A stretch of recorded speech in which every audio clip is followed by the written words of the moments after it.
tu souffres souvent de la zone dorso-lombaire ici, donc c'est vraiment plutôt le bas du dos, et que tu as un peu tout essayé avec du renforcement, du gainage, des étirements et tout ça, et que ça te soulage toujours pas, alors c'est peut-être qu'il y a une origine au niveau du diaphragme. Donc le diaphragme, c'est le muscle principal de la respiration, qui chez beaucoup de personnes a tendance à être un petit peu délaissé au profit des cervicales. Donc dans la respiration, normalement, c'est lui qui fait l'essentiel du travail, qui va s'abaisser et remonter à chaque respiration.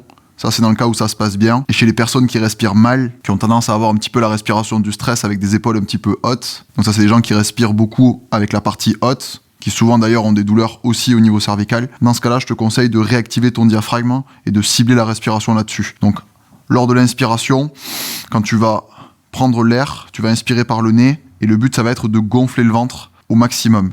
Tu vas pas gonfler en premier ici, tu vas gonfler directement au niveau du ventre pour qu'on exagère vraiment cette respiration diaphragmatique. Donc là, tu vas inspirer, gonfler le ventre au maximum, et quand tu vas souffler,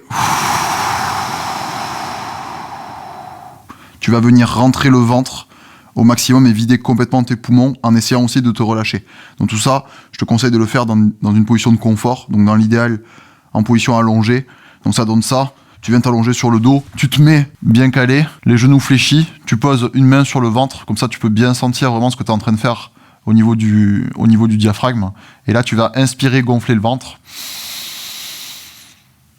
Tu remplis bien les poumons, et ensuite tu vas souffler, dégonfler le ventre, vider complètement tes poumons. Et en même temps, essayer de relâcher l'ensemble du corps, et notamment le visage, les mâchoires, les épaules.